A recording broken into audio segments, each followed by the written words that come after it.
Bismillahirrahmanirrahim. Assalamualaikum warahmatullahi wabarakatuh. Innal hamdalillah nahmaduhu wa nasta'inuhu wa nastaghfiruh wa na'udzu billahi min shururi anfusina wa min sayyiati a'malina. Man yahdihillahu fala mudilla lahu wa man yudlil fala hadiyalah. Wa asyhadu an la ilaha illallah wahdahu la syarika la wa asyhadu anna Muhammadan abduhu wa rasuluh la nabiyya wa la rasula ba'dah. Allahumma salli wa sallim wa barik ala nabiyyina Muhammad wa ala alihi wa sahbihi ajma'in. Ya ayyuhalladzina amanu taqullaha haqqa tuqatih wa la tamutunna illa wa antum muslimun. Ya ayyuhan nasu taqu rabbakumul ladzi khalaqakum min nafsin wahidah وخلق منها زوجها وبث منهما رجالا كثيرا ونساء واتقوا الله الذي تساءلون به والأرحام إن الله كان عليكم رقيبا يا أيها الذين آمنوا اتقوا الله وقولوا قولا سديدا يصلح لكم أعمالكم ويغفر لكم ذنوبكم ومن يطع الله ورسوله فقد فاز فوزا عظيما أما بعد فإن أصدق الحديث كتاب الله وخير الهدي هدي محمد صلى الله عليه وسلم وشر الأمور محدثاتها وكل محدثة بدعة وكل بدعة ضلالة وكل ضلالة في النار. Ikhwatal iman rahimani wa rahimakumullah. Alhamdulillah, kita bersyukur memuji Allah dipertemukan kembali di Masjid Al-Burhan. Semoga perjalanan panjenengan semua dan kita semua ke tempat ini dicatat oleh Allah sebagai pemberat timbangan amal kebaikan di akhirat kelak. Dan semoga salawat serta salam tetap tercurahkan kepada baginda kita yang mulia Sayyiduna Muhammad sallallahu alaihi wasallam, para ahli bait, para sahabat dan seluruh umatnya yang setia berjalan di atas sunnah dan ajarannya. Amin ya rabbal alamin.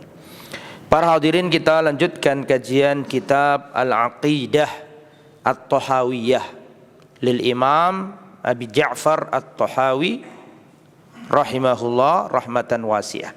Kita sampai di poin berapa sekarang? Poin 10. Wala yushbihul anam. Allah itu tidak ada yang serupa dengannya. Maksudnya la yushbihul anam, tidak serupa dengan makhluk. Jadi Allah itu tidak serupa dengan makhluk.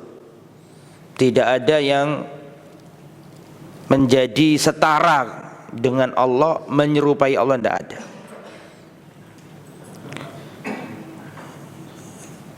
Kata Al-Imam Ibnu Abil Izz, salah satu pensyarah kitab ini, beliau berkata, hadza raddun liqaulil musyabbihah alladzina yusyabbihuna al-khaliqa bil makhluq. Poin nomor 10 ini adalah bantahan bagi kelompok musyabbihah. Musyabbihah itu siapa, Ustadz? Musyabbihah adalah kelompok yang menyerupakan Allah dengan makhluk. Nah, mana dalil dari poin 10 ini? Saya tulis nggih. Dalil dari poin nomor 10 ini adalah firman Allah surat Asy-Syura ayat 11. Allah Subhanahu wa taala berfirman, laisa kamitslihi syai'un. Terima kasih. Tidak ada suatu apapun yang menyerupai Allah. Tidak ada suatu apapun yang menyerupai atau seperti Allah, tidak ada. Wa huwas sami'ul basir, dan Allah lah as-sami' yang mendengar, al-basir yang melihat, maha mendengar lagi maha melihat. Ayat ini surat apa tadi? Asy-Syura ayat 11. Di sisi lain, di situ ada penafian penafian dari tasbih. Tidak ada yang serupa dengan Allah. Kemudian satu sisi yang lain ada isbat, penetapan, yaitu As-Sami Al-Basir. Allah itu punya nama As-Sami Al-Basir. Menetapkan sifat Allah tidak serta-merta menyerupakan, karena syubhatnya, dan ini sering saya ulang-ulang ini ya. Saya ngaji ini pelan-pelan, gak mesti ngejar target harus selesai. Karena ngaji terutama masalah bab asma wa sifat ini butuh apa? Ya, butuh diulang-ulang. Saya ingin memurojaai panjenengan, dan itu sudah saya sampaikan dulu, bahwa kelompok yang secara garis besar ya, aliran di dalam Islam ini atau yang menisbatkan dirinya kepada Islam tentang masalah asma wa sifat ada berapa kemarin? Sudah saya dikte, sudah saya sampaikan. Yang pertama adalah apa? Al-Jahmiyah. Ada 4 itu Pak. Masuk diulangi lagi. Ya nggak apa-apa, tak ulangi lagi sampai benar-benar mancep di kepala kita semua ya. Kan dulu sudah saya jelaskan nih tentang masalah asma wa sifat ini ada beberapa aliran yang menisbatkan dirinya kepada Islam. Aliran yang pertama adalah aliran Jahmiyah. Sudah ingat apa masih belum juga? Nah, tulis lagi kalau sudah ada tulisannya Mas. Nah, berarti ingat. Al-Jahmiyah ini adalah pengikut Jahm bin Safwan. Betul. Pemikirannya adalah menolak semua nama-nama Allah dan menolak semua sifat-sifat Allah. Allah tidak punya nama, Allah tidak punya sifat. Mengapa mereka kok punya pemikiran seperti itu? Landasan mereka itu lari dari tasbih. Syubhat mereka itu, kenapa sih mereka kok menolak nama-nama Allah? Kenapa mereka kok menolak sifat-sifat Allah? Karena kalau Allah punya nama, karena kalau Allah punya sifat, maka berarti apa? Sama dengan makhluk. Ya, Allah Subhanahu wa taala diberi nama misalnya As-Sami. Loh, manusia juga mendengar kok. Dikatakan Basir, loh, manusia juga bisa melihat kok. Bisa dipahami ya? Allah dikasih nama Al-Aziz, ada orang namanya Al-Aziz kok. Sehingga mereka nggak mau. Tujuannya baik, mensucikan Allah dari bentuk-bentuk penyerupaan. Padahal nih perhatikan saya, padahal sebenarnya menetapkan nama, menetapkan sifat itu enggak serta-merta apa? Menyerupakan. Makanya ada nafyu, ada isbat. Nafyu itu peniadaan, isbat itu penetapan. Dua-duanya ada dalam surat yang sedang kita bahas tadi itu. Surat apa tadi? Coba. As-Surah. Di situ dikatakan laisa kamitslihi syai'un, tidak ada yang serupa dengan Allah, tidak ada yang seperti Allah. Ini menafikan apa? Menafikan penyerupaan. Betul? Tapi penafian kita terhadap penyerupaan jangan lantas menolak nama dan sifat Allah. Makanya dilanjutkan di ayat itu, coba dilihat lanjutannya, wa huwas samiul basir. Meskipun ditiadakan penyerupaan itu, tapi tetap harus menetapkan nama dan sifat Allah. Lah, kelompok Jahmiyah ini menolak nama-nama Allah, menolak sifat-sifat Allah dengan alasan karena kalau Allah punya sifat podo karo makhluk. Di Al-Quran dikatakan yadullah fawqa aydihim, tangan Allah di atas tangan-tangan mereka. Kata Jahmiyah, tidak, Allah nggak punya tangan. Sama dong dengan makhluk. Maka mereka menolak nama-nama, menolak sifat-sifat karena ditetapkan menurut mereka berarti lawazim, konsekuensi dari penetapan itu adalah menyerupakan. Bisa dipahami nggih? Itu yang pertama. Yang kedua, kelompok Mu'tazilah. Siapa kelompok Mu'tazilah ini? Mu'tazilah ini pengikut Wasil bin Atha. Dulu dia ini muridnya Al-Hasan Al-Basri. Al-Hasan Al-Basri itu adalah seorang tabi'in.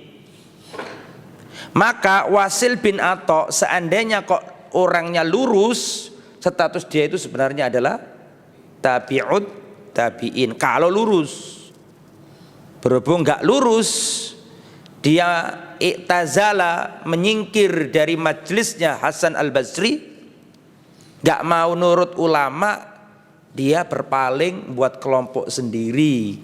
Orang-orang yang menyingkir, i'tazala ya'tazilu.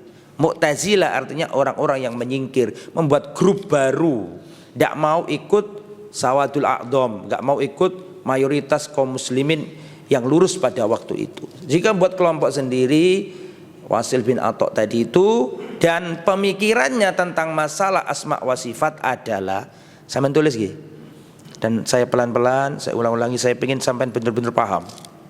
Saya nggak kesusu, tak ulang-ulangi nggak apa-apa. Apa tadi? Mu'tazilah.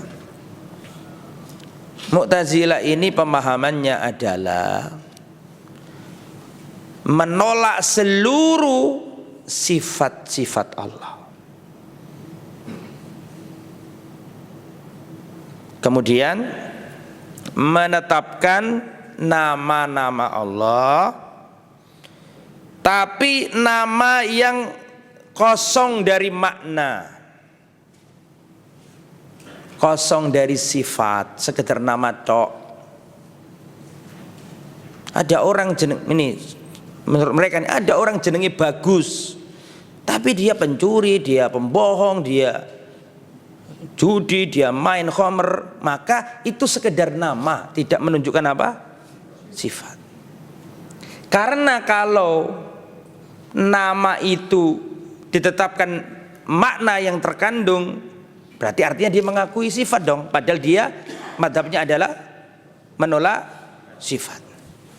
Pelan-pelan, karena saya bisa membedakan wajah paham, wajah bingung, ya pelan-pelan. Saya ulangi lagi. Mu'tazilah ini menolak, menafikan, tidak mau, ya, menolak apa tadi? Mereka ini menolak sifat-sifat Allah. Allah tidak punya sifat. Tapi mereka ini menetapkan apa?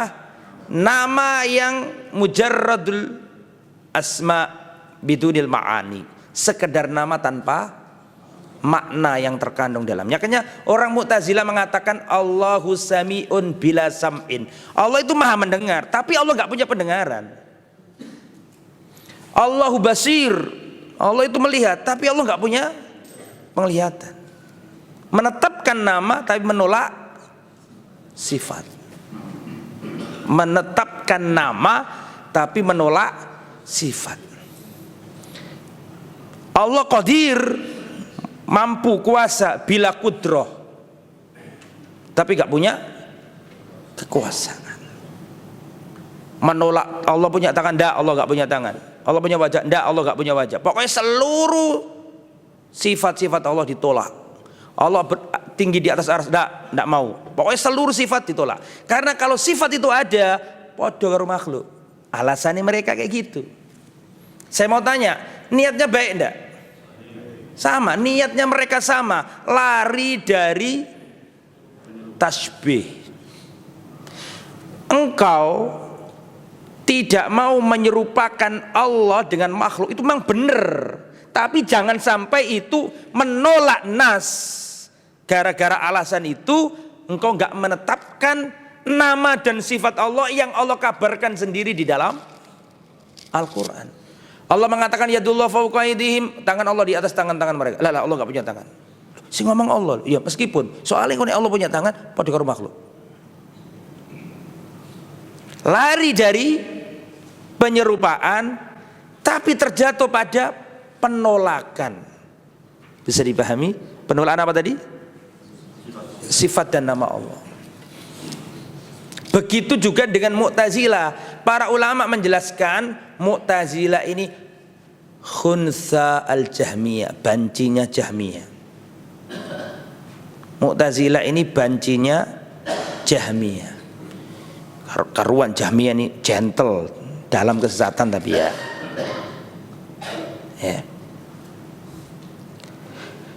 Sekarang sebelum dilanjut nih, saya jelaskan kaidah, dan kaidah ini sudah pernah sampai tulis, sudah pernah saya diktekan, sudah pernah saya sampaikan dalilnya. Saya ulangi lagi. Kenapa sih mereka itu kok terjatuh dalam penolakan terhadap sifat? Karena mereka enggak memahami kaidah yang berbunyi seperti ini. Al-ittifaq fil asma la yastalzim al-ittifaq fil musammayat. Persamaan nama tidak melazimkan persamaan hakikat sesuatu yang dinamai.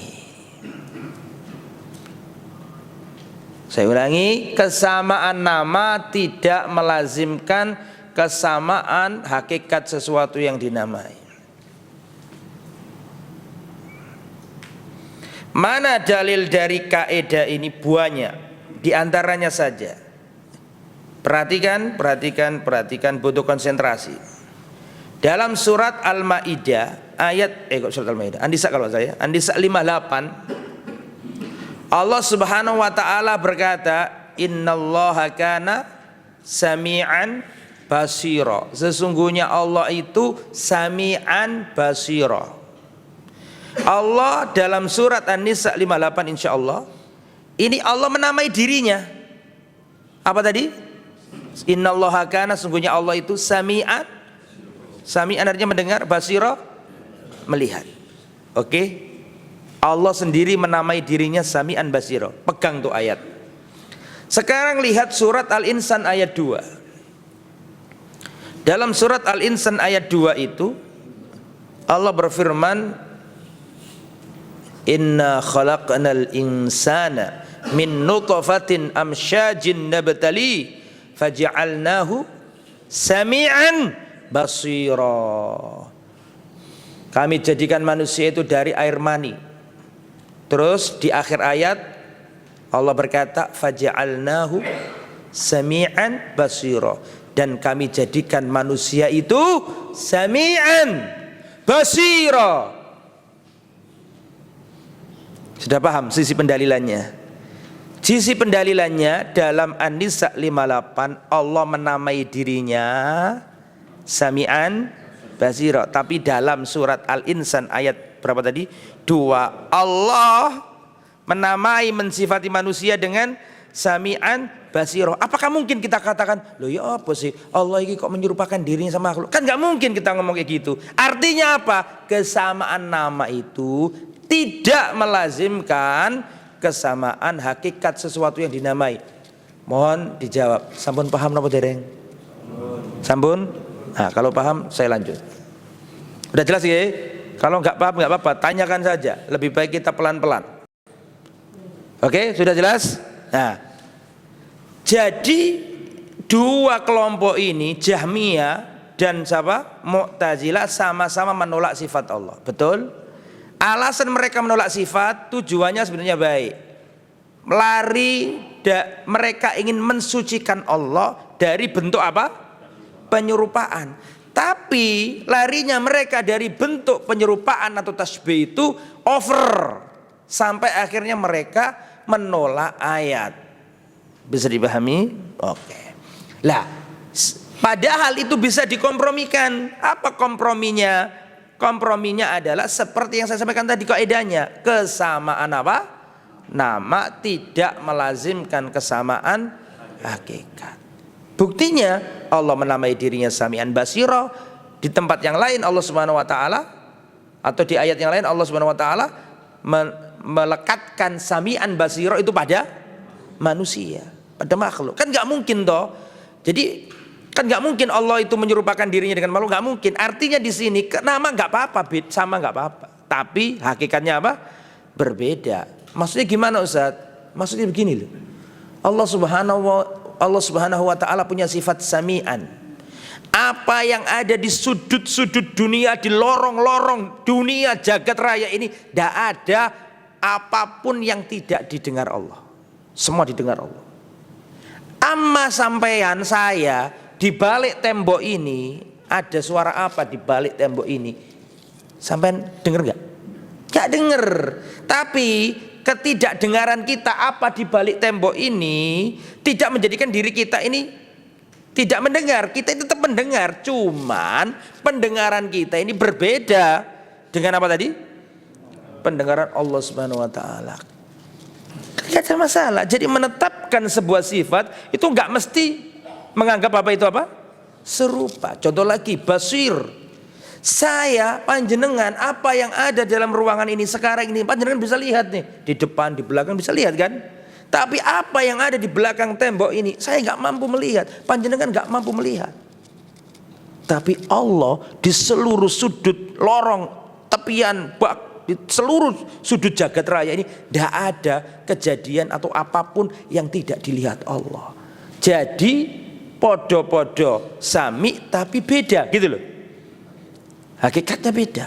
Jadi nggak mesti ketika dikatakan manusia sami, loh ini nggak boleh nih.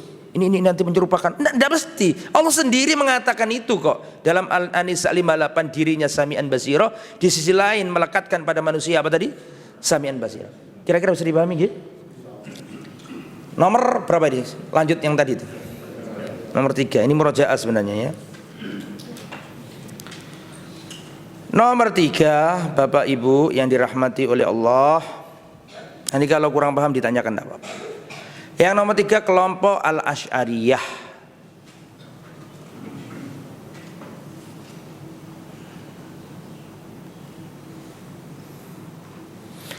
Ini kemarin saya jadikan materi di mana? Di masjid apa? An-Nur. Karena materinya sama tentang masalah asma wa sifat. Enggak janjian tapi sama. Apa? Nomor berapa ini? 3. Al-Asy'ariyah ini dinisbatkan kepada Imam Abul Hasan Al-Asy'ari. Orang baik beliau ini. Al-Imam Abul Hasan Al-Asy'ari, beliau ini bapak-bapak ibu-ibu punya 3 tahapan pemikiran. Punya apa? 3 tahapan pemikiran.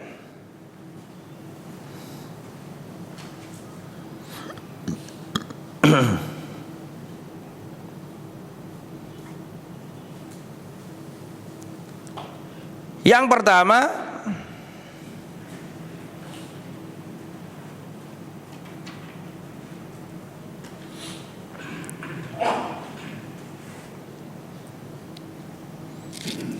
beliau ini marhala pemikirannya adalah Mu'tazilah. Karena apa? Lihat saya, karena Al-Imam Abul Hasan Al-Asy'ari ini ditinggal wafat bapaknya. Berarti beliau yatim. Betul toh? Ibunya nikah lagi sama tokoh Mu'tazilah. Namanya Abul Ali Al-Jubba'i. Sama klik di internet saya muncul nama itu, tokoh apa? Mu'tazilah. Abu Ali Al-Jubba'i ini Mu'tazilah, otomatis nikah sama perempuan, perempuannya punya anak kan dirawat sama ayah tirinya toh. Betul apa enggak? Anak kecil dirawat sama ayah tirinya, dikasih ilmu, otomatis ikut pemikirannya. Ya itu wajar saja. Oh namanya cilik, dididik oleh ayahnya, ikut pemikiran Mu'tazilah, menolak seluruh sifat-sifat Allah. Dengan berlalunya waktu, pikiran itu bisa berubah, Pak. Tidakkah demikian? Sampean ngerti nggak yang membunuh Ali bin Abi Thalib radhiyallahu anhu? Itu dulu ahli Quran, betul? Itu termasuk orang yang direkomendasikan siapa? Umar. Lalu iso berubah. Wong apik iso dadi elek, wong elek iso dadi apik. Pikiran itu kan dinamis, tergantung lingkungan dan seterusnya. Input yang didapat atau apa? Banyak hal yang menyebabkan itu. Perhatikan.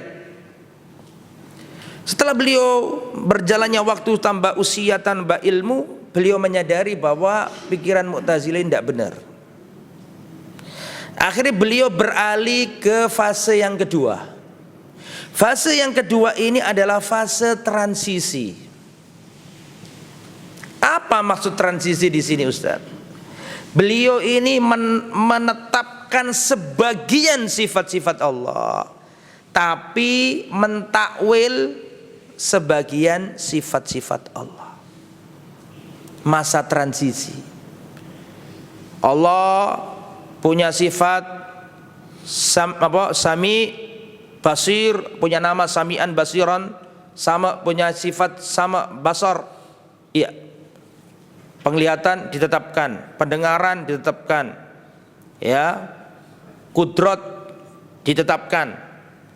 Tapi menolak sifat-sifat al-khabariyah, seperti Allah punya wajah, Allah nggak punya wajah. Allah punya tangan, Allah punya tangan. Tapi ada ayatnya, meskipun ada ayatnya enggak. Itu maksudnya nggak demikian. Menetapkan sebagian, menolak sebagian. Bisa dipahami ya ikhwah? Ini masa apa tadi? Fase yang nomor berapa? 2. Perpindahan dari Mu'tazilah. Sebagian ditetapkan, sebagian ditakwil, ditolak dengan cara ditakwil. Jelas sampai sini? Fase yang nomor berapa? 3, beliau ke pemahaman Azhariyah. Azhariyah itu Salafiyah, Ahlus Sunnah, mengikuti pemahaman Imam Ahmad bin Hanbal, dan beliau rujuk dan berkata atau menetapkan seluruh nama dan sifat Allah sebagaimana yang dijelaskan Nabi dalam Al-Qur'an, yang dijelaskan Allah dalam Al-Quran dan dijelaskan Nabi dalam As-Sunnah. Kecepatan? Aja kayak wartawan kabeh ditulis. Inti ini wae. Ulangi, nomor berapa ini? Nomor 3 adalah masa beliau rujuk ke pemahaman salaf Azhariyah, bukan Asy'ariyah loh, Azhariyah, Salafiyah. Apa itu? Menetapkan seluruh nama dan sifat Allah sebagaimana yang dicantumkan oleh Allah dalam Al-Quran atau Rasulullah dalam As-Sunnah, tanpa mentakwilnya, tanpa mentakyifnya, tanpa menyerupakannya. Banyak orang yang mengingkari 3 fase ini, dan mereka berkata, itu omong kosongnya Wahabi aja itu. Di antara yang sering ngomong kayak gini itu Ar-Razi. Wahabi gimana? Yang ngomong bahwa Al-Imam Abul Hasan Al-Asy'ari itu punya 3 fase. Itu ulama-ulama yang tidak diragukan lagi kapabilitasnya dalam dunia ilmiah. Kredibilitasnya dalam dunia ilmiah tidak diragukan. Siapa saja ulama-ulama yang menukil 3 fase ini? Al-Imam Ibnu Katsir.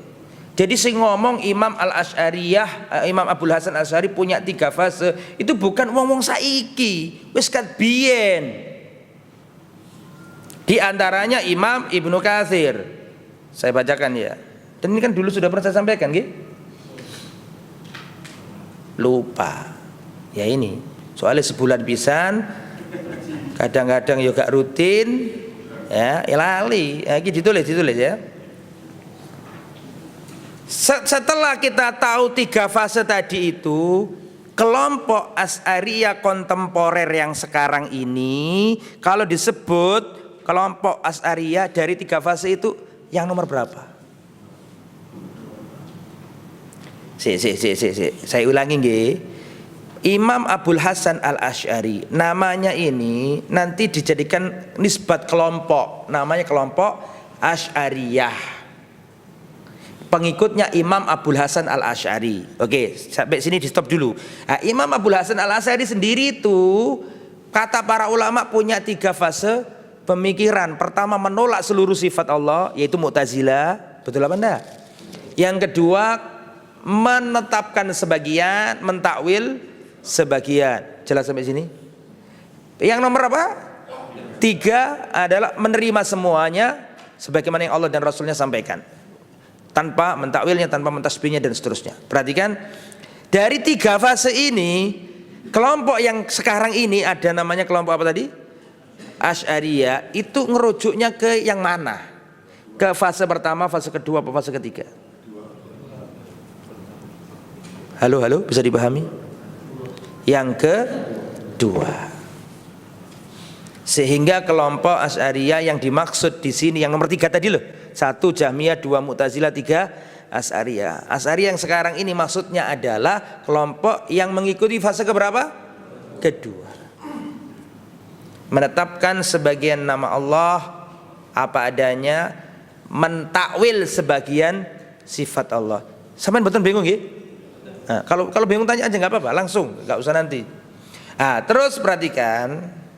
Tadi kan saya katakan ungkapan atau narasi bahwa Imam Abul Hasan punya 3 fase ini dikira bualan, dikira akal-akalan aja. Ini saya sampaikan buktinya. Di antara yang mengatakan ini adalah Al-Imam Ibnu Katsir.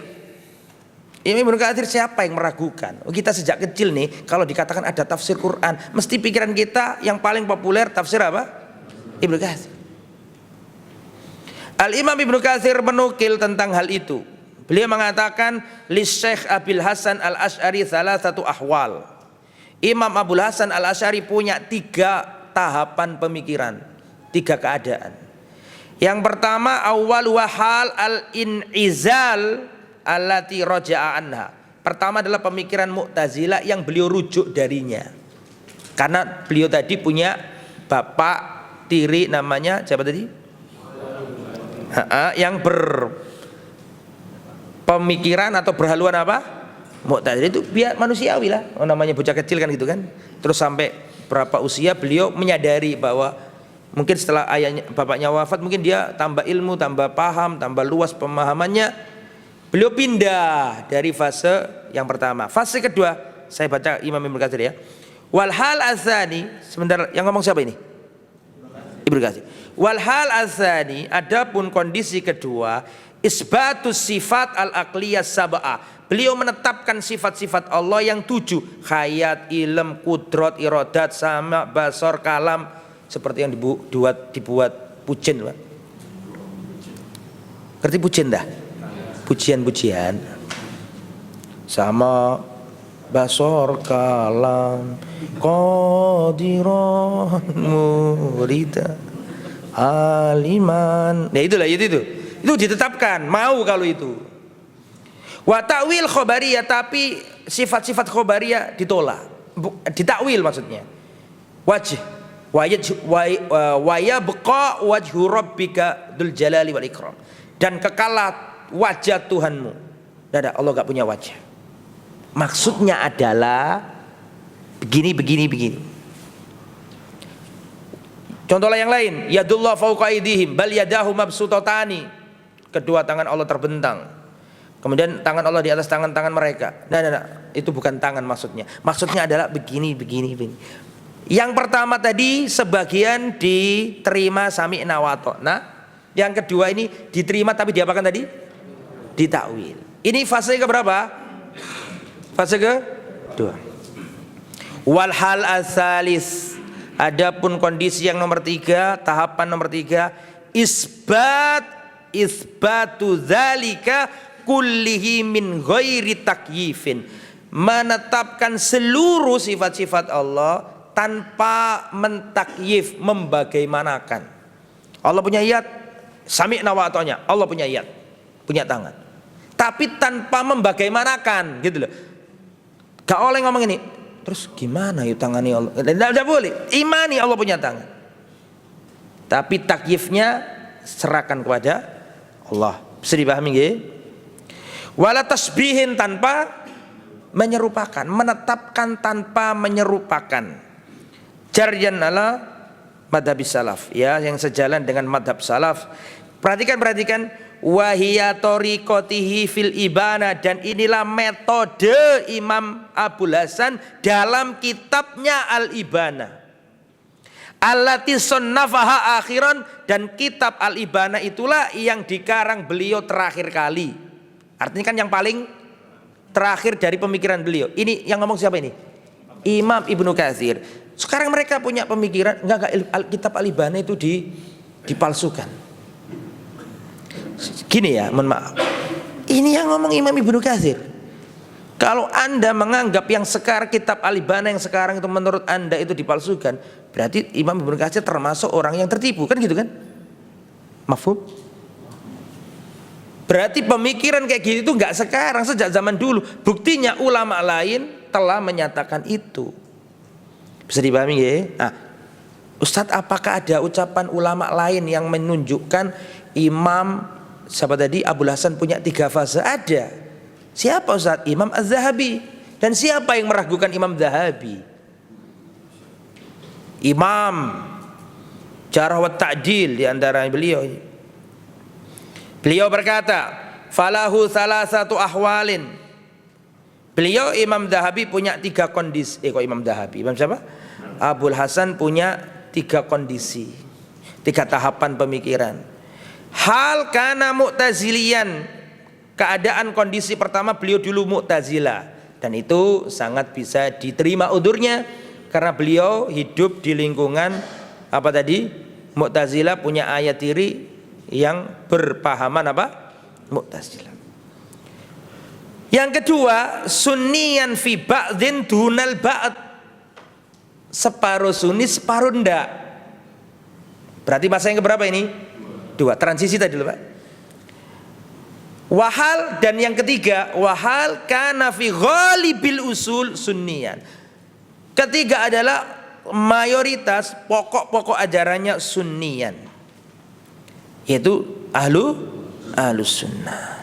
Begitu juga dengan ucapannya Imam Al-Alusi. Jadi sekali lagi, Imam Abul Hasan punya 3 fase pemikiran.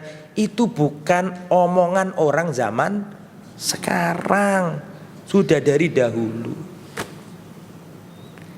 Nah, kembali ke materi Pak. Nomor 1, Jahmiyah. Ini kan gara-gara masalah penyerupaan. Intinya mereka itu niatnya itu lari dari apa?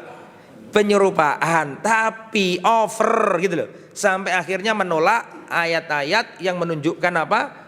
Sifat-sifat Allah, dengan dalih kalau sifat itu ditetapkan nanti sama dengan makhluk. Maka jalan tengah adalah kesamaan nama tidak melazimkan kesamaan hakikatnya. Dalam An-Nisa berapa tadi? 58 Allah katakan dirinya Sami'an Basira, tapi dalam surat Al-Insan ayat 2 Allah nyatakan manusia itu Sami'an Basira. Dan gak mungkin kita menuduh Allah menyerupakan dirinya dengan makhluk, gak mungkin toh. Sehingga maksudnya di situ sama nama gak mesti sama hakikatnya. Sampun paham nggih? Tapi awakmu ngomong Allah duwe tangan loh, Mas Salafi. Nek Allah punya tangan, lu tutu aku sing ngomong, Allah sing ngomong nih. Yadullah fauqa aidi. Ada yang salah? kok. Jadi mereka ngomongin tuh loh Mas, sampai niki nek sampai niku netepno Allah duwe tangan Mas. Beli sampai itu menganggap Allah pada karo makhluk, mboten. Kita tetapkan Allah punya tangan karena Allah sendiri yang ngomong bal yadahu mabsutatani. Allah sendiri yang mengatakan yadullah fauqa aidihim. Kita tetapkan ya, tapi tidak diserupakan dengan tangan manusia. Jenengan punya kaki? Ya punya. Meja ini punya kaki enggak? Ya punya. Sama enggak? Ya enggak sama. Loh itu sama makhluk ketemu makhluk loh enggak sama. Bisa dipahami nggih? Apalagi makhluk dengan Khalik. Sampeyan punya wajah? Ya punya lah. Kapunten, gak tega ngomongnya. Gak tega ngomongnya, ya gak usah dilanjut ya. Jadi begitu Pak. Terus ya perhatikan ini masalah yang karena ini ilmu ya tetap disampaikan. Tapi bab muamalah sama orang itu tetap beda dengan kalau ilmu jelas harus ilmiah dipelajari Pak. Ya hitam putih ini harus paham kita. Tapi nggak serta merta kemudian kita ini dalam bab muamalah, bab sosial kemudian kita di zaman seperti ini kita membangun konfrontasi, ya jangan juga. Tapi sebagai ilmu dan bahan ilmiah harus diapakan, pahami, dan ini bentuk cara kita beribadah kepada Allah Subhanahu wa taala. Terus begini, perhatikan ini ada kaidah yang harus ditulis lagi nih. Kullu muawwilin musyabbihun. Setiap orang yang mentakwil pasti dia itu pentasbih. Setiap orang yang mentakwil pasti dia itu orang yang menyerupakan Allah. Loh kok iso ngono Ustaz? Setiap pentakwil pasti pentasbih. Setiap orang yang mentakwil pasti dia itu menyerupakan Allah. Loh kok iso ngene? Tak jelas no. Perhatikan. Ketika dikatakan yadullah fawqa aydihim, tangannya Allah ada di atas tangan makhluk-makhluk, niscaya mereka berkata seperti ini. Loh, masa Allah duwe tangan? Loh kalau Allah punya tangan padha karo makhluk, berarti kalau gitu kita takwil saja. Maksudnya tangan di sini adalah kekuasaan. Perhatikan saya, nggak mungkin Anda itu mentakwil tangan menjadi kekuasaan kecuali sebelum mentakwil di pikiran Anda itu ada tasbih. Halo, bisa dipahami? Masa dalam? Gimana Pak? Diulangi, boleh. Sampai mana tadi? Kullu muawwilin musyabbihun. Aku sabar Pak dalam hal ini. Tenang aja. Ini masih dapat 1 poin loh ini. Poin 10 Dok ya? Enggak apa-apa. Kullu muawwilin musyabbihun. Setiap yang mentakwil pasti mentasbih. Takwil itu apa sih? Memalingkan makna yang dohir, yang sesungguhnya, ke makna yang lain yang marjuh, ke makna yang lain. Padahal aslinya nggak gitu, lafadznya nggak gitu, secara bahasa nggak gitu. Bisa dipahami nggih? Pentasbih artinya menyerupakan. Sampai sini paham? Perhatikan saya. Kullu muawwilin musyabbih. Setiap orang yang mentakwil dalam hal sifat Allah ini pasti dia mentasbih. Masih belum paham? Saya kasih contoh biar paham. Ada ayat yang berbunyi yadullah fawqa aydihim, tangannya Allah di atas tangan-tangan makhluk. Allah juga berfirman wa yabqa wajhu rabbika dzul jalali wal ikram. Wajah Allah itu kekal. Mereka nih ngomong kayak gini, masa sih Allah punya wajah? Terus gimana wajahnya Allah? Loh, kalau Allah punya wajah, bodoh berarti karo makhluk. Wah, gak setuju aku. Makanya ditakwil. Lah, kamu itu gak mungkin mentakwil kecuali sebelum mentakwil pikiranmu sudah mentasbih. Siapa yang mentakwil pasti sebelumnya dia mentasbih. Saya gak paham nih. Wis ngotot-ngotot. Sahabat paham nggih? Alhamdulillah. Jadi wong nek mentakwil otomatis dia itu apa? Mentasbih. Berbeda dengan kita, dari awal kita memang mengatakan isbat kita tetapkan, tapi tidak kita serupakan. Kesamaan nama tidak melazimkan kesamaan apa tadi? Sudah jelas nggih Pak? Alhamdulillah. Ya wis. Hari. Kita kembali ke kitabnya, dibuka. Itu nomor berapa itu? 10 ya?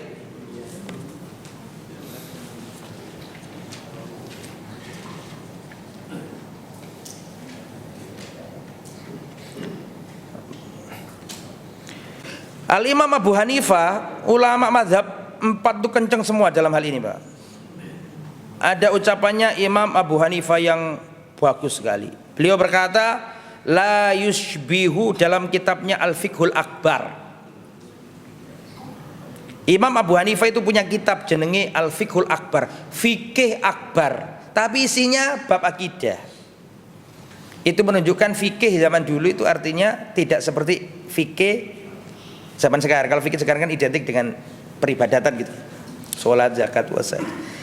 Kalau zaman dulu fikih itu ya tafaqquh fiddin, artinya ilmu begitu. Makanya kitabnya Imam siapa tadi? Abu Hanifah judulnya apa? Al-Fiqhu Al-Akbar, tapi isinya bab akidah. Beliau berkata, la yushbihu syai'an min khalqihi. Allah tidak menyerupai suatu apapun dari makhluknya. Wala yushbihuhu syai'un min khalqihi, dan tidak ada suatu apapun dari makhluk yang menyerupai dirinya.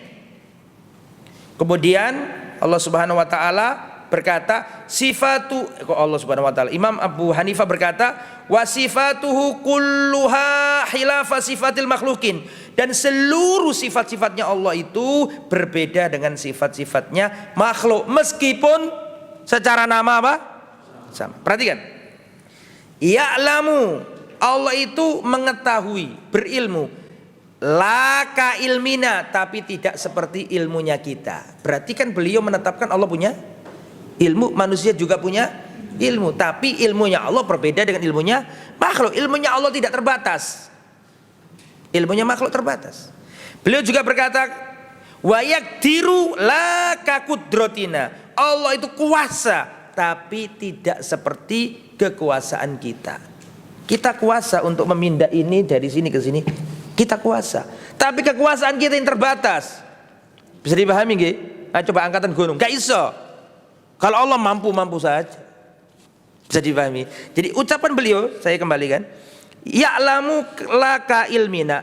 Saya pakai syarahnya sebagian ya, enggak mesti saya baca semuanya. Tapi yang syarah yang saya bawa ini adalah syarahnya Imam Abil Is, Al-Imam Ibnu Abil Is Al-Hanafi. Sama satu mazhab. Sama ini Hanafi, ini juga Hanafi. Imam Ibnu Abil Is, beliau ini Pak menukil ucapannya Ibnu Taimiyah harfan per huruf dinukil tanpa disebutkan Ibnu Taimiyah. Setelah dijelaskan para ulama, bukan berarti beliau itu plagiasi kalau zaman sekarang ya. Betul apa enggak? Bukan plagiat, bukan. Tapi memang keadaan zaman itu banyak yang memusuhi dakwanya siapa? Syekhul Islam Ibnu Taimiyah. Maka beliau menyelamatkan warisan ini, jangan sampai ilmu ini hilang. Beliau masukkan ke kitabnya tanpa menyebutkan apa? Ucapannya Ibnu Taimiyah. Beliau mengatakan, ya'lamu laka ilmina, Allah itu punya ilmu tapi berbeda dengan ilmu kita. Berarti kan di sini menetapkan Allah punya ilmu, kita punya ilmu, tapi ilmunya Allah nggak sama dengan ilmunya kita. Ini kan logis sekali, daripada gua katakan lah Allah nggak punya ilmu. Soalnya nih Allah punya ilmu, lu podo. Iki manungsa ya duwe ilmu, cacat logika. Bisa dipahami nggih? Jadi kembali ke materi tadi itu. Kesamaan nama tidak melazimkan kesamaan hakikat. Al-Imam Nuaim Ibn Hammad, man syabbahallah bi syai'in min khalqihi faqad kafar. Barang siapa menyerupakan Allah dengan suatu apapun dari makhluknya, maka dia kafir. Wa man ankara ma wasafallahu bihi nafsahu faqad kafar. Barang siapa mengingkari sesuatu sifat yang Allah sifatkan untuk dirinya sendiri, maka dia kafir. Allah mensifati dirinya seperti ini, terus diingkari, la, itu bisa kafir, karena dia menolak apa yang Allah kabarkan. Makanya jalan yang paling selamat adalah jalannya Ahlus Sunnah. Tetapkan seperti Allah tetapkan, berhenti sebagaimana apa yang tidak dijelaskan. Ada dalil kita amin, nggak ada, menang, wis mari. Akidah Ahlus Sunnah itu paling selamat, ya, karena mengikuti dalil, mengimani apa adanya, gitu nggih. Ada pertanyaan? 50 menit saya sampaikan materi. Dilanjut apa pertanyaan? Monggo, pertanyaan silakan. Ini bab nomor berapa? 11 ya? Tadi 10. Ini 11, sekarang 11. Ada pertanyaan monggo? Hayyun la yamutu. Betul nggih? Allah punya sifat kata pengarang kitab ini, Allah itu hayyun la yamutu, Allah itu hidup dan tidak pernah mati. Qayyumun la yanamu, maha berdiri sendiri dan mengurusi makhluknya dan tidak pernah tidur. Nomor 11, nomor 12 itu diantara dalilnya adalah, sampean sudah hafal Pak? Ayat kursi, betul, sampean tulis dalilnya. Dalilnya adalah surat Al-Baqarah 255. Allahu la ilaha illa huwal hayyul qayyum.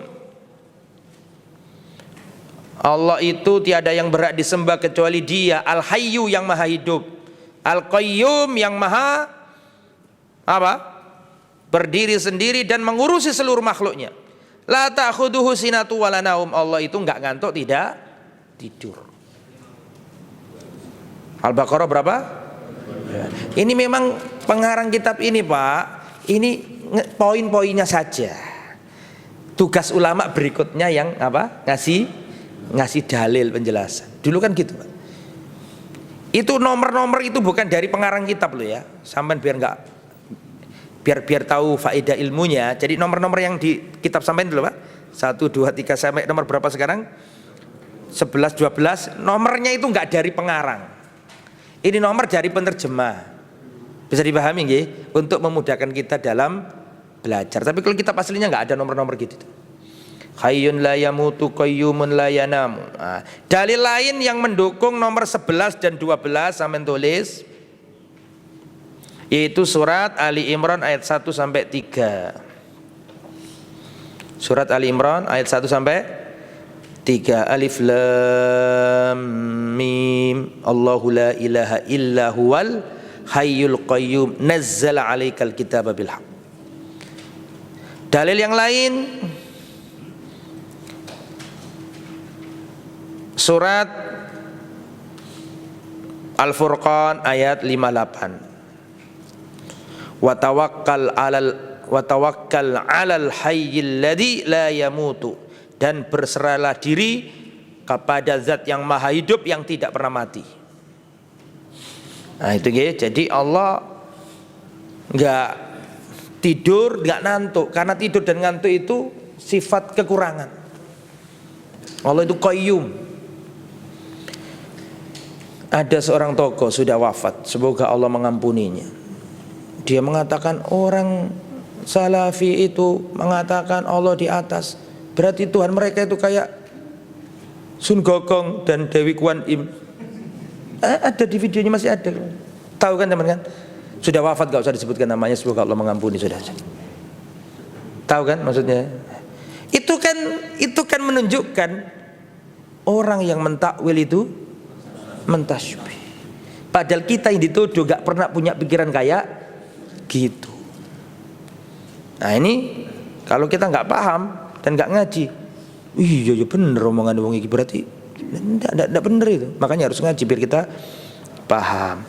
Terus nomor pinten? Nomor 13. Khaliqun bila hajah. Allah pencipta tanpa membutuhkan apa yang diciptakan. Allah menciptakan malaikat, bukan berarti Allah butuh malaikat. Allah menciptakan manusia, bukan berarti Allah butuh manusia. Itu maksudnya khaliqun bila hajah. Razikun bila mu'nah. Maha memberi rezeki tanpa pernah kekurangan. Jadi apa yang Allah rezekikan ke panjenengan itu, jangan punya pikiran apa yang ada di sisi Allah itu berkurang. Mana dalil dari poin nomor pinten ini? 13. Dalilnya surat Az-Zariyat ayat 56 sampai 58. Wa ma khalaqtul jinna wal insa illa liya'budun, dan tidaklah aku ciptakan jin dan manusia kecuali untuk beribadah nyembah kepadaku. Ma uridu minhum min rizkin, aku enggak butuh dari mereka itu rezeki. Allah kok dikasih rezeki, Allah enggak butuh rezeki. Wa ma uridu an yut'imun, dan aku enggak butuh mereka ngasih makan. Innallaha huwar razzaq, Allah itu zat yang maha memberi rezeki. Dzul quwwa, yang punya kekuatan. al-matin. Terus masih ingat nggak ada hadis, wahai anak Adam, seandainya kalian semuanya ini berkumpul dalam satu tempat, terus semua manusia itu dari dahulu sampai sekarang semua minta kepada Allah semuanya, terus Allah kasih setiap orang akan permintaannya, dikasih semua. Manusia di jagat raya ini berkumpul bersatu padu dalam satu tempat, semuanya minta kepada Allah, dan setiap orang diberi, setiap permintaannya diberi oleh Allah, maka itu tidak sedikit pun mengurangi kepunyaan Allah kecuali sebatas jarum yang dicemplungkan di mana? Laut. Kau nok poponi. Itu maksud dari razikun bila mu'nah. Allah itu memberi rezeki tanpa terbebani, tanpa kurang. Allah selalu punya. Terus nomor berapa sekarang? Mumitun bila makhofah. Allah itu maha apa? Mumit, mematikan. Allah mematikan tanpa takut pada mereka. Ba'itsun bila masyaqqah. Allah membangkitkan tanpa kesulitan. Jadi Allah itu memati. Saya mau tanya, kematian itu sifat ketiadaan atau sifat kewujudan? Kematian itu ketiadaan atau ada? Sama lagi paham gak? Kematian itu sebuah ketiadaan atau kematian itu keadaan, kewujudan?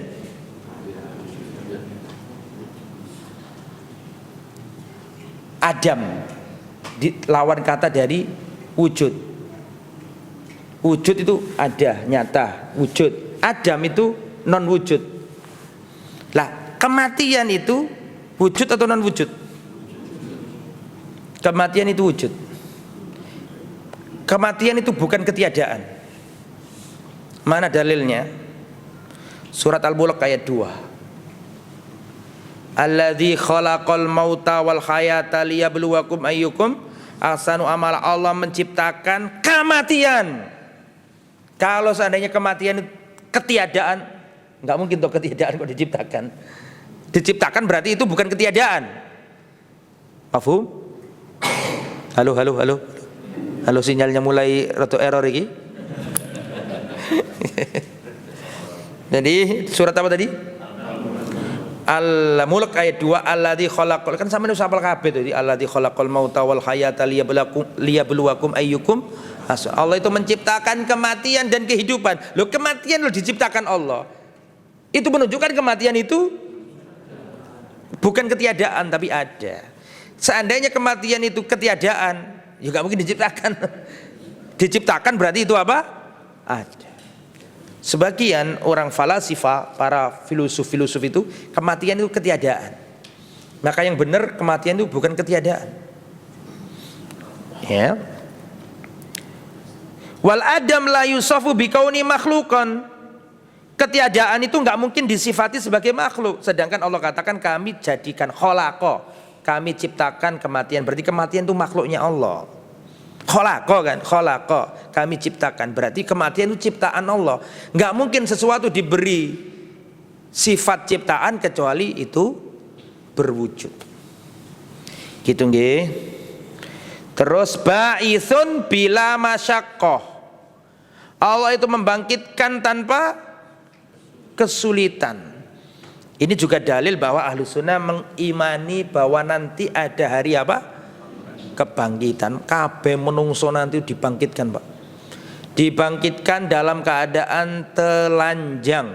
Betul? Tidak beralas kaki, tidak berkhitan. Artinya ya kayak bocah cilik ngono.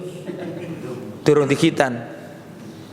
Semua kayak gitu. Dan orang yang pertama kali dikasih pakaian oleh Allah siapa? Nabi Khidir. Oh, Nabi Ibrahim, ya, Nabi Ibrahim. Kemudian setelah itu Apa dalilnya yang ba'is itu? Dalilnya Allah Subhanahu wa taala membangkitkan, banyak ya, di Al-Qur'an juga banyak. Kemudian ikhwatal iman rahimani wa rahimakumullah. Yang nomor berapa? 16. Mazala fi bisifatihi qadiman qabla khalqihi. Senantiasa Allah dengan sifat-sifat mulianya itu sebelum adanya penciptaan. Sebelum Allah menciptakan langit dan bumi, Allah sudah punya nama Al-Khaliq. Jadi Allah punya nama Al-Khaliq itu bukan setelah menciptakan. Mafhum? Bisa dipahami? Perhatikan saya. Sifat dan nama itu tidak terpisah dari zatnya.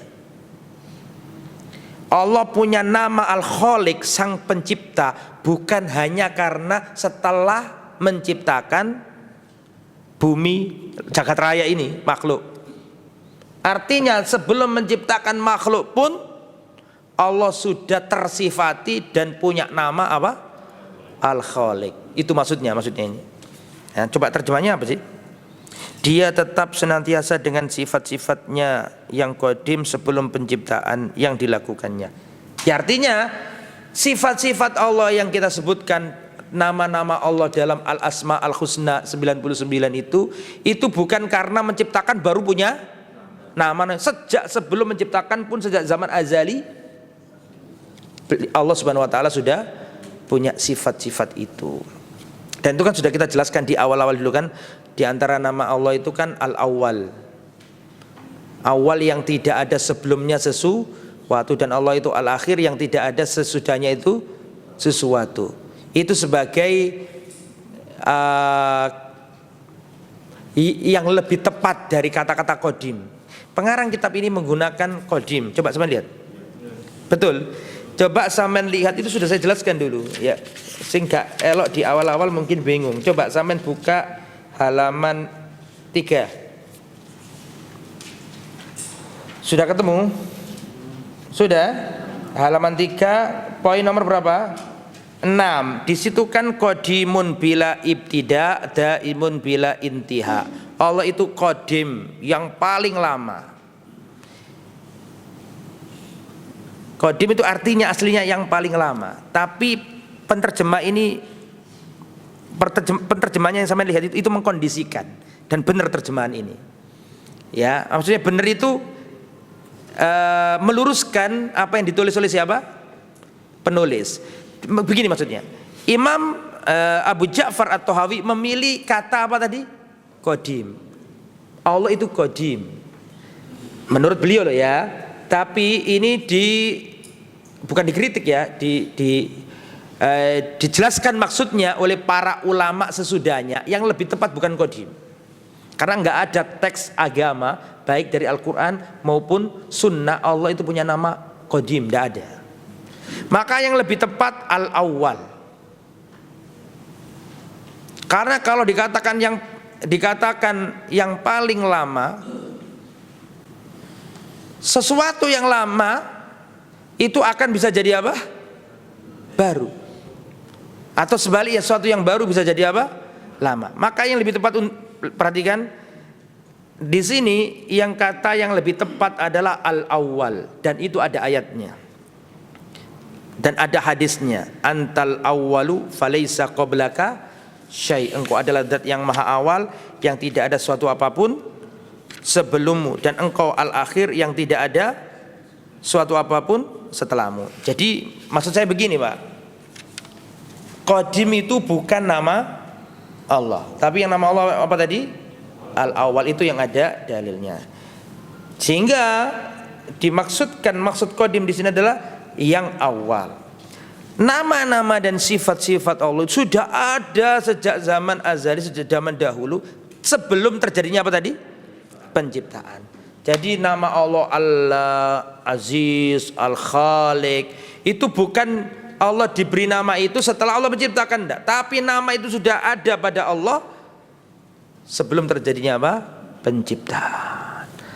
Nah, saya rasa cukup ya. 1 jam lebih sudah saya sampaikan materi. Sekarang kalau mau ada tanya jawab silakan, saya kasih waktu. Monggo. Sampai nomor berapa tadi? Dikasih tanda nggih? Berarti besok 17, Pak. Monggo, kalau ada pertanyaan.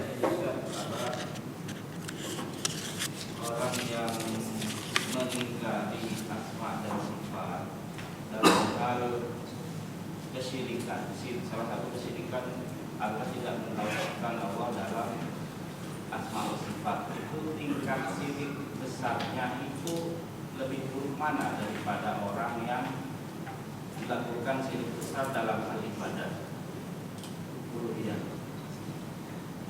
Ya.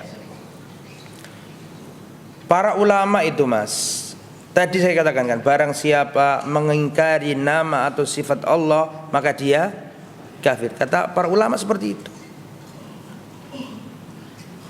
Itu hukum am. Tapi kalau sudah person begini, nggak boleh sembarang kita mengkafirkan apa? Orang. Karena ada orang itu yang kurang paham daqaiqul umur.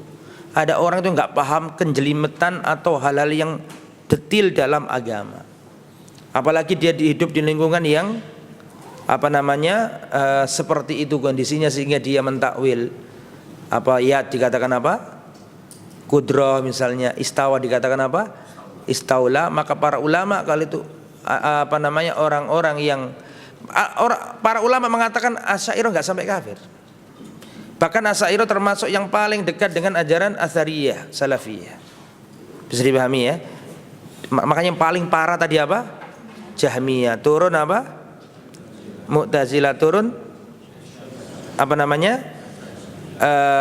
Asy'ariyah. Terus Atsariyah, Salafiyah. Perhatikan. Bantahannya Asy'ariyah itu punya bantahan telak kepada Mu'tazilah. Tapi bantahannya Asy'ariyah kepada Mu'tazilah itu bantahannya Atsariyah kepada Asy'ariyah. Sama paham nggak? Asy'ariyah itu punya bantahan kuat Pak terhadap Mu'tazilah. Contoh, wong Mu'tazilah, kok iso awakmu iku menolak sifatnya Allah? Allah nggak punya ilmu.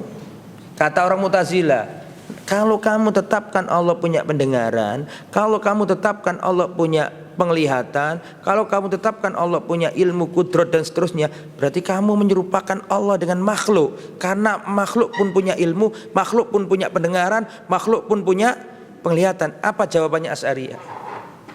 Jawabannya Asy'ariyah, wahai orang Mu'tazilah, Allah memang kita punya ilmu, memang Allah punya ilmu, tapi ilmunya Allah nggak sama ilmunya kita. Allah Subhanahu wa ta'ala itu punya penglihatan, pendengaran, tapi nggak sama dengan penglihatan dan pendengaran kita. Paham sampai sini? Saya mau tanya, betul nggak bantahnya Asy'ariyah kepada Mu'tazilah? Betul. Tapi itu juga jawaban Atsariyah kepada Asy'ariyah dalam sifat yang ditolak oleh dia. Kalau panjenengan dulur-dulur Asy'ari mengatakan engkau wahai Mu'tazilah menolak sifat Allah sama basor kalam, maka kita Asy'ariyah mengatakan ya itu ada, tapi sifatnya Allah nggak sama dengan sifatnya makhluk. Kata Atsariyah, ya podo Mas, yang ngono jawaban kita kepada panjenengan. Bagaimana dengan hayat, wajah, tangan? Bisa dipahami? Kalau jenengan wahai orang Asy'ariyah mengatakan mengakui Allah punya sifat hayat, mengakui manusia punya hayat, kemudian engkau mengatakan hayatnya Allah beda dengan hayatnya manusia dalam membantah siapa? Mu'tazilah. Ya sama dengan kita kepada panjenengan dalam masalah-masalah yang jenengan ingkari. Bisa dipahami ya jamaah? Nah seperti itu. Jadi ada hal-hal yang seperti itu nggak sampai menjatuhkan orang kepada kafir kalau dalam, kecuali kalau memang dia inadan, udah ngerti dan saya tolak nama-nama Allah, ayat-ayat ditolak, ya bisa kafir kalau itu. Kalau orang yang ngerti dan ngerti konsekuensinya, iqamatul hujjah sudah ditegakkan. Tapi orang-orang yang awal tidak paham daqaiqul umur, dia itu merasa itu alal haq, kemudian kurang memahami hal itu, maka tidak sampai ke derajat kekafiran. Wallahu a'lam bishawab.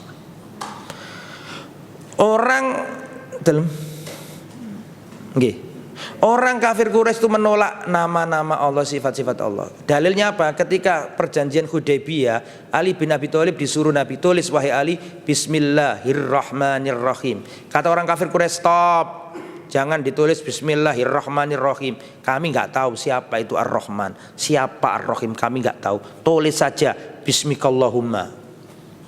Berarti mereka mengakui nama Allah Allah, tapi mereka nggak mau mengakui Asma al-Husna yang lain. Bisa dipahami nggih? Ya. Jadi menolak nama Allah bisa murtad. Makanya tergantung ini bagaimana derajatnya. Jawabannya terperinci Pak, tidak satu warna. Ya Pak Jar, monggo. Pak, yang perincian yang kita pembagian rezeki itu seluruh umat tadi kan. Oke. Di jarum ya disebutkan air. Maksudnya kemudian diangkat. Enggak maksudnya. Iya, artinya di situ itu intinya di situ tuh Pak. Intinya itu enggak ngefek, enggak kalong belas. Enggak kalong belas. Nggih. Saya memahami maksudnya, apakah ditarik terus ada yang netes gitu kan maksudnya? Saya kembali lagi sehingga tidak berkurang kan gitu. Karena kan di jarum juga maksudnya pemikirannya akhirnya kan jalan. Coba samudra yang luas nih. Samudra yang apa? Luas. Terus kecemplungan apa? Seperti jarum yang apa? Harus cari lagi hadisnya biar lebih tepat nih kayaknya ya. Cari lagi. Resiko pakai PDF yang ini hilang. Tapi intinya Pak ya, nanti bisa diskusi lagi lah. Intinya di situ gak kalong belas, gak ngefek, ngono lho. Samudra gede ngono, mek ibarat apa? Jarum yang dicemplungkan. Wallahu dicelupkan. Wallahu a'lam. Bissawab. Ada lagi Pak Badar, silakan. Ini titipan dari ibu-ibu di lantai 1. Monggo. Jika seorang muslim memiliki pemikiran mutazilah atau jamiah lalu meninggal belum bertaubat, apakah dia meninggal dalam keadaan kafir? Mengkafirkan itu perkara berat Mas. Disertasi saya itu masalah takfir. Jadi takfir itu ada mutlak. Orang yang mengingkari sifatnya Allah murtad kafir. Betul ngomongan kayak gini nih. Tapi ini ucapan umum. Tapi kalau sudah tunjuk hidung person, itu gak boleh sembarangan mengkafirkan orang itu. Karena mengkafirkan orang itu artinya kamu mlebu neraka. Betul gak? Kamu gak mungkin dapat syafaat. Kamu akan akan diadab di alam kuburmu. Dawa bojomu harus cerai karo awakmu. Anakmu gak oleh mewarisi dirimu. Kamu duwe anak perempuan gak oleh dadi wali. Dawa urusan kafir mengkafirkan, makanya gak boleh sembarangan. Dilihat dulu apakah ada subhat di dalamnya. Bisa dipahami. Makanya bedakan hukum mutlak sama hukum muayyan. Kalau omongan begini Pak, sapa wonge sing menolak sifat Allah kafir. Omongan ini bener, tapi sifatnya masih apa? Kalau sudah tunjuk hidung, sapa wonge sing ninggalno salat kafir, iku ucapan Nabi gak iso dibantah. Sapa wonge sing ninggalno salat kafir, itu ucapane sapa?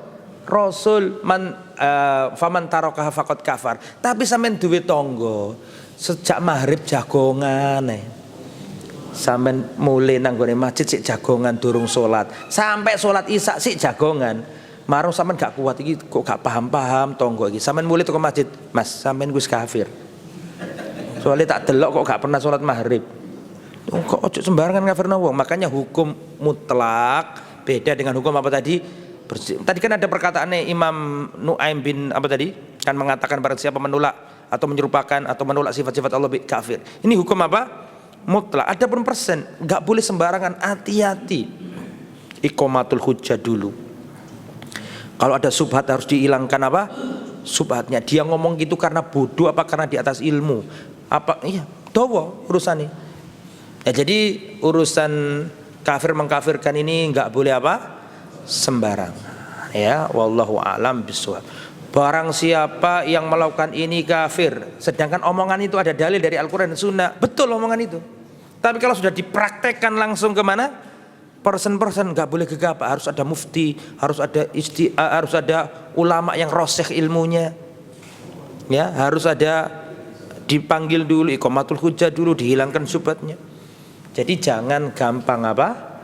mengkafirkan. Karena pengkafiran itu punya konsekuensi. Apa konsekuensinya pengkafiran? Dia kekal di neraka, dia nggak dapat syafaat, dia wajib cerai sama istrinya, anaknya nggak boleh dijadikan wali, dia nggak bisa jadi wali anaknya kalau menikahkan, hartanya nggak boleh diwarisi, nggak boleh dikubur di kuburan kaum muslimin. Makanya berat masalah kafir mengkafirkan ini, ya nggak boleh sembah. Wallahu a'lam bishawab. Jadi begitu Pak, hukum masalah person itu dawa urusannya. Harus dilihat semua sisi dan seterusnya. Sudah pernah dinasihati belum? Sudah diikomatil hujah belum? Adapun kalau sekedar aku gak mau sholat ya di orang, itu beda lagi ya. Nah, gak mensolati itu gak identik dengan mengkafirkan. Karena Nabi juga gak mau nyolati orang yang punya utang. Gak nyolati itu bukan berarti apa? Mengkafirkan. Wallahu a'lam. Monggo, siapa lagi tadi? Silakan. Ini Ustaz, tadi kan masalah pengkafiran itu. Nah, sering kan kita lihat di medsos itu ya. Itu kan kajian salah itu sering mengkafirkan orang. Nah, itu gimana? Gimana Pak? Kajian salaf sering mengkafirkan orang. Siapa yang Tuduhan mereka. Tuduhan tak iki. Wah, kaget aku. Iya mana Ustadz Salafi ngafirno wong sing ndi? Jangan-jangan dia nggak paham ada takfir mutlak, ada takfir muayyan. Kalau ada, mereka kan gini, orang Salafi itu menuduh kita kafir. Padahal ketika Ustadz jelaskan nih. Rasulullah bersabda, al-ahdul ladzi bainana wa bainahum as-shalah wa man tarakaha faqad kafar. Perjanjian yang membedakan kita dengan orang kafir adalah salat. Barang siapa yang meninggalkan salat adalah kafir. Itu hadis loh Pak. Marino ana wong sing gak salat krungu kajian itu, waduh dikafirno aku rek. Padahal dia salah paham. Ini ada kajian menjelaskan hukum dengan vonis itu beda. Bisa dipahami nggih? Nah, kadang-kadang mungkin karena itu nggak dipahami. Salafi ki ngafirno wong sing kabeh gak salat dikafirno. Soalnya dia gak elok kajian, duduk lungguh sing enak dulu, engko dijelasno ana takfir mutlak, ana takfir muayyan. Ada takfir yang sifatnya menjelaskan hukum-hukum Allah, ada takfir yang langsung vonis ke person. Itu beda, ada aturan dua-duanya. Lah karena mereka nggak paham, dikira kita mengeneralisir. Ya, wallahu a'lam. Misalnya menerangkan nih, ziarah kubur ada berapa? 3. Yang pertama kan bolak-balik tak sampaikan di sini tengi, yang sesuai syariat, yang bid'ah, yang syirik. Kemudian kita jelaskan. Terus dia ikut rumah wah berarti aku masuk iki. Nah, akhirnya dia merasa dikafirkan. Padahal nggak ngono, iki menjelaskan hukum. Bisa dipahami nggak? Kalau sudah tunjuk hidung person itu butuh seperti yang saya sampaikan tadi, detil, panjang, lebar. Nah, karena nggak ngerti kaidah-kaidah gini, salah paham. Bisa dipahami ya?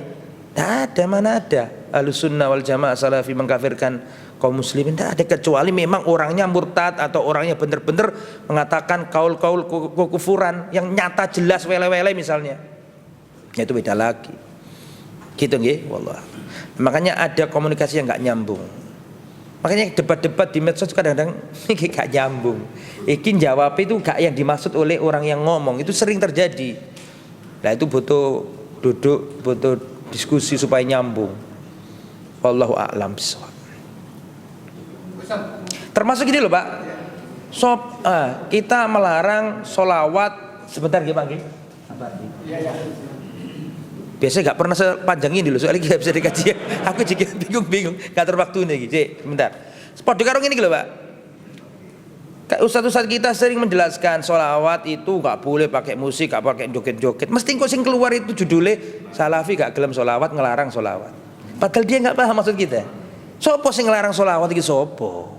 Gak ono ngelarang sholawat. Sing dilarang itu carane sing salah. Nah, kadang-kadang itu separuh denger atau mungkin niatnya memang gak baik, dikira kita anti sholawat. Pertanyaan terakhir.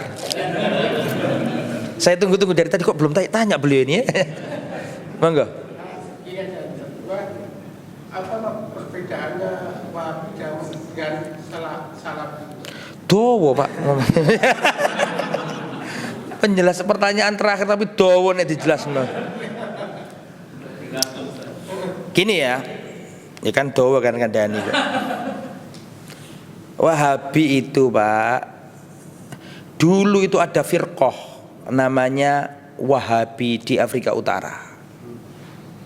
Itu memang khawarij, kejem, suka membunuh, suka mengkafirkan gitu. Oke kan? Terus zaman berlalu, ada ulama lagi setelah berlalunya zaman namanya Muhammad bin Abdul Wahab. Lahir di Najd, Riyadh, di Najd dekat ya daerah Riyadh sana. Tapi bukan di Riyadh ya, intinya di Najd lah. Ya bukan Irak lah. Arab Saudi. Di Najd. Siapa namanya? Syekh Muhammad bin Abdul Wahab. Dia menegakkan tauhid, memberantas kesyirikan, di backup oleh amir setempat. Zaman itu kan kabilah-kabilah begitu. Pemerintahan Turki Utsmani nggak sanggup menembus gurun padang pasir yang tandus itu. Saya cek ucapan saya. Karena sering tuduhannya Hizbut Tahrir itu Syekh Abdul Wahab itu ngerogoti Turki Utsmani. Saya cek wilayahnya Turki Utsmani, nggak masuk ke wilayah jantung pedalaman Najd yang itu gurun tandus. Disitulah Syekh Abdul Wahab lahir dan ayahnya seorang qadhi itu apa? Hakim agama dan ketua suku, ketua kabilah-kabilah begitu. Terus ada Utsman bin Ma'mar. Utsman bin Ma'mar itu amir, pemimpin, membackup dakwanya Syekh Muhammad bin Abdul Wahab. Semakin maju negaranya, ditegakkan sholat, orang zina dirajam. Ini bukan pribadi loh, negara meskipun skupnya kecil, kabilah-kabilah zaman, tapi negara amir gitu loh, sultan. Arab Saudi bukan seperti sekarang negara satu besar. Dulu kan gabail gitu loh Pak, amir ini, sultan ini gitu loh Pak, punya wilayah tapi tidak segede Arab Saudi sekarang ya. Yang backup beliau dulu itu Amir Utsman bin Ma'mar. Semakin maju syariat ditegakkan, beliau ditekan sama sultan-sultan yang lain di sekitar wilayahnya. Kalau kamu teruskan dakwah Muhammad bin Abdul Wahab, kami yang akan menyikat dirimu. Pedih Pak dia wedi, ya Syekh ngapunten, saya nggak bisa ngelanjutkan membackup dakwah Anda. Itu kuburan-kuburan yang tinggi-tinggi diagungkan, diratakan, pohon-pohon besar yang dikeramatkan, diratakan, di backup dengan prajurit-prajuritnya Amir Sultan siapa tadi? Utsman bin Ma'mar. Tapi karena diintimidasi sama negara-negara tetangganya, dalam bahasa sekarang ngepir beliau ini. Ngerti ngepir dah? Beliau pamitan, ngapunten saya nggak bisa bantu lagi. Akhirnya beliau ini hijrah ke Dir'iyah. Dir'iyah ini cikal bakal Arab Saudi sekarang ini. Dir'iyah itu amirnya, sultannya namanya Muhammad bin Saud. Jelas sampai sini? Jadi dawa temenan nih, Muhammad bin Saud. Beliau terlunta-lunta Pak karena nggak ada yang backup. Ayahnya sudah wafat, qadhi negara resmi, mahkamah negara sudah wafat. Beliau ke Dir'iyah. Muhammad bin Saud ini punya istri soleha namanya Mudhi. Dia ngomong, ada seorang yang menegakkan tauhid, menegakkan aturan Islam, tolonglah dakwanya kalau engkau ingin negaramu ditolong oleh Allah. Ya sudah, suruh orangnya ke istana. Nggak, kamu yang harus datang ke sana. Akhirnya Muhammad bin Saud datang ke rumahnya orang muridnya Syekh Abdul Wahab yang nampung dakwanya siapa?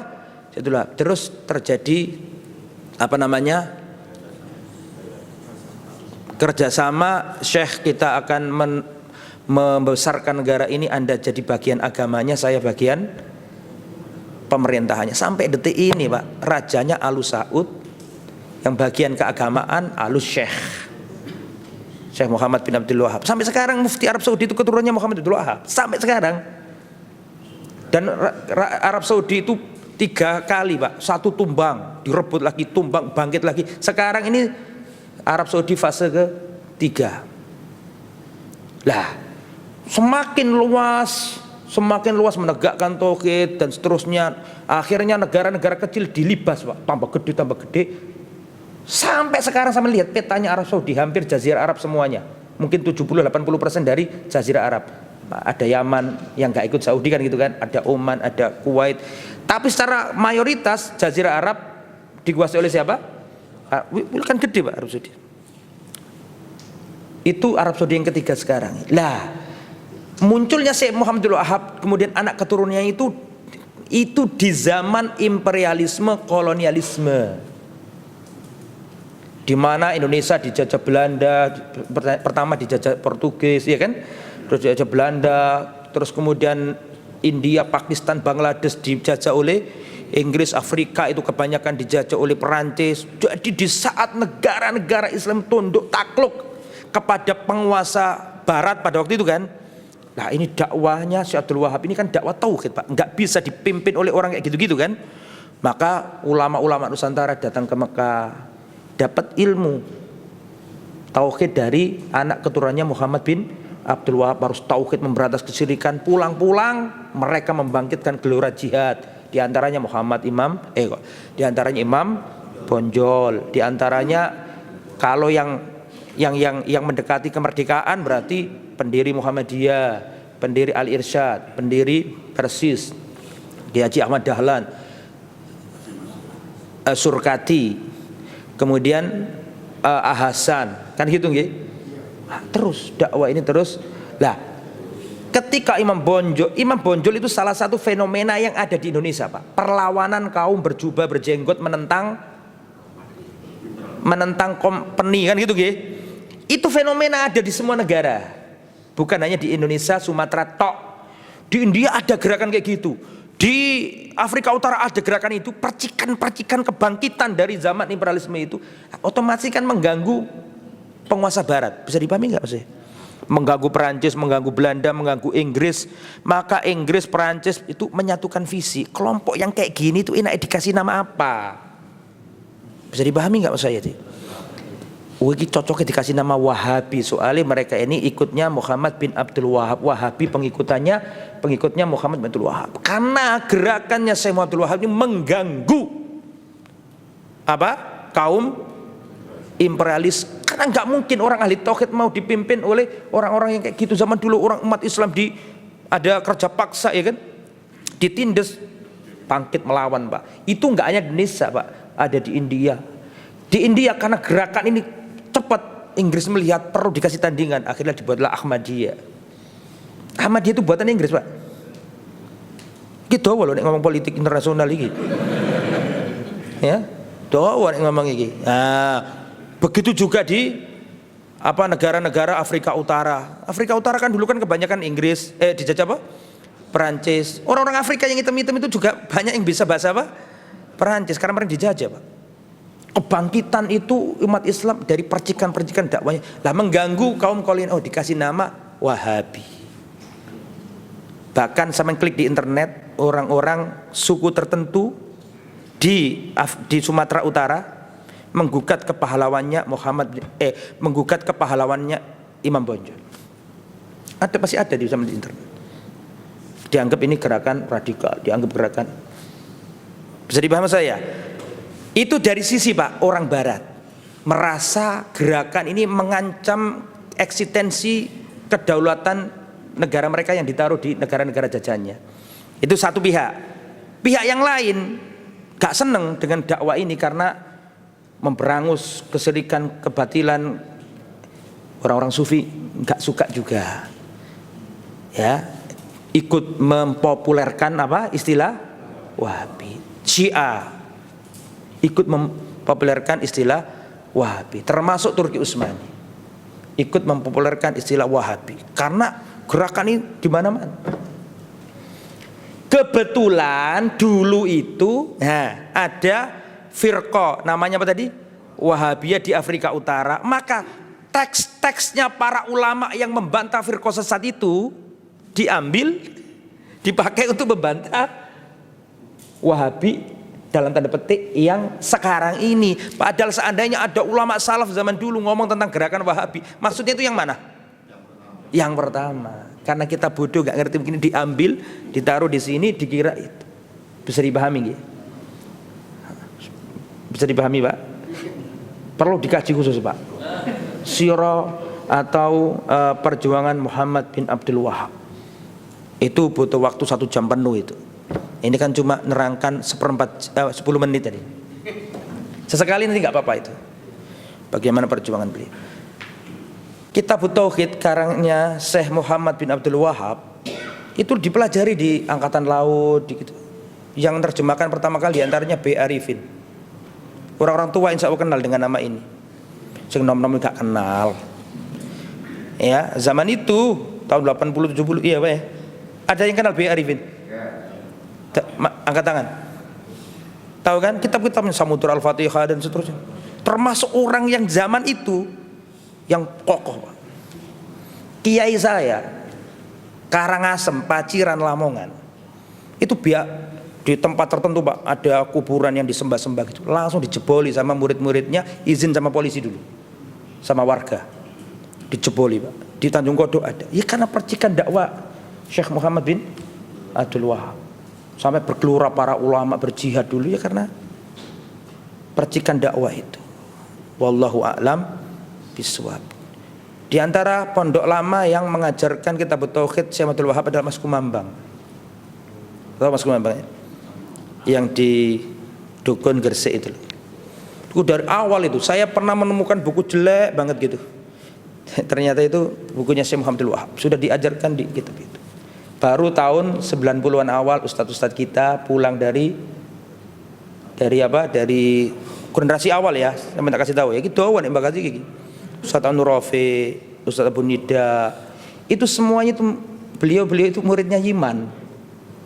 Kiai Haji Abdurrahman Samsuri yang dari Paciran yang saya ceritakan tadi itu penyurid. Setahun itu muridnya beliau. Kemudian Kiai Haji Abdurrahman Samsuri itu adalah teman sejawatnya Muhammad Nasir. Buya Nasir tahu tak? Sama gak senang sejarah Pak, harus senang Pak. Supaya tahu mana orang yang punya andil besar dalam dakwah di Indonesia ini. Buya Nasir tahu nggak? Tokoh Masumi, pendiri Masumi, Perdana Menteri pertama Indonesia yang menjadikan negara NKRI itu loh. Punya pahlawan, punya jasa besar itu. Dia itu kepercayaannya Saudi di Indonesia. Bisa dipahami? Karena jasa beliau itu Libya didirikan. Nah, Pak Nasir ini teman dekatnya Kiai Haji siapa tadi? Abdurrahman Samsuri. Tolong Pak Yai, saya minta kader-kader jenengan. Dikasihlah Ustadz Anur Rafi. Itu tahun 70 akhir Pak. Itu tahun apa? 70 akhir. Maka Ustadz Anur Rafi, Ustadz Abu Nida, mungkin Ustadz Ahmad Faiz juga mungkin ya. Terus Ustadz Mudhafir Mukti, Ustadz Ibn dipilih disekolahkan ke Riyadh. Namanya Jami'atu Al-Imam Muhammad bin Saud. Yang tadi itu loh, yang kisah pertama tadi itu loh, mendirikan negara Saudi. Muhammad bin Saud. Digembleng di sana tahun 80-an awal beliau itu pulang. Ustadz Nur Rafiq dakwah di Kediri, mendirikan Al-Furqan. Abu Nida mendirikan apa? Panjang Pak. Sudah saya tulis semua itu di disertasi saya. Dalam.